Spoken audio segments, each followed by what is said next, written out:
Gabby's transformation from long hair to short hair again dahil yan nga ang request niya. Mommy Shane and Gabby's Minovlog. And for today's video ay ikukwento namin sa inyo ang aming small banding ni Gabby. Matagal nang humihiling ang batang to na lumabas naman kami dahil lagi na lang kaming nasa loob ng bahay. Ayan nga at kitang-kita naman na sobrang excited siyang makalabas. So dito kami dumaan sa my court.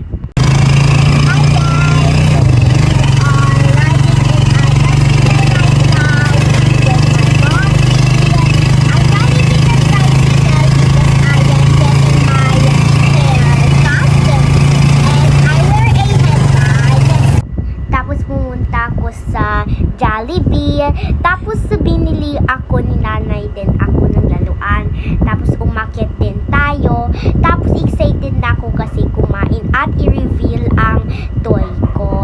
Ayan, nakikita ko meron dyan palang window, tapos nakikita ko beautiful things dyan, mga tricycle, mga tao, pero my birthday pala doon sa isang pintuan, kaya sana nakapag-celebrate ako, pero wala ako gift sa kanya pero alam ko kung anong taon na siya, mga 5 years old na siya or 10 years old, maybe 5 years old. Ayun no, meron din mga driver. Tapos excited na pala ako kumain. Tapos ayan na yung pagkain. Meron din Happy Meal. Ay, hindi pala yan Happy Meal. Kiddie Meal pala. Yan. Tapos excited ko na i-buksan. Ayan, si Jollibee. Wala pala Jollibee kaya kinuha ko na lang si Hetty. Kasi paborito ko si Hetty Alam kong bakit guys, paborito ko siya. Hindi nyo alam. Kasi guys, babae siya. Kaya if babae ako, paborito ko ng mga girl stuff. Barbie, Play-Doh yan nakalagay doon sa likod niya. Tapos pwede ka mag-mold ng pagkain. Ang saya-saya talaga. Kaya pinagbuksan ako ni nanay.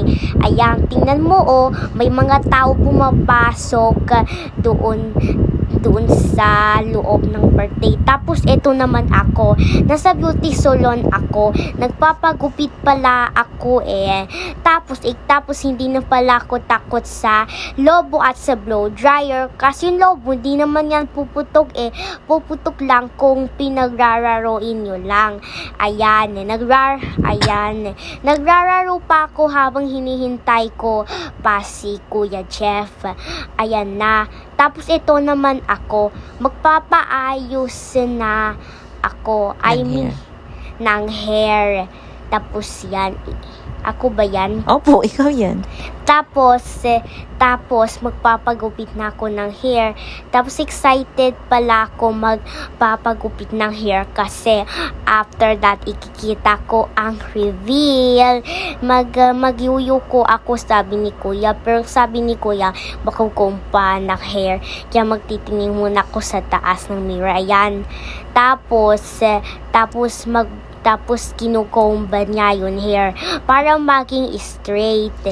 Ayan. Tapos biniblow dryer niya. Ito na. Ito na po. Ito na po ang magandang buhok ko po. Maganda no guys. Tingnan mo nilagay po ako ni Kuya ng powder para matanggal yung buhok Tapos blow dryer din ako. Hindi na pala ako takot sa blow dryer kasi hangin naman lumalabas Hindi naman nakakatakot lumalabas dyan. Hangin naman Tapos ayan na.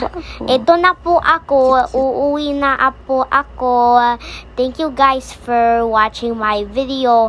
Tapos yung bata daw ang sabi niya, Jollibee. Kaya nag-hi yung bata sa akin kasi nakita niya si Jollibee.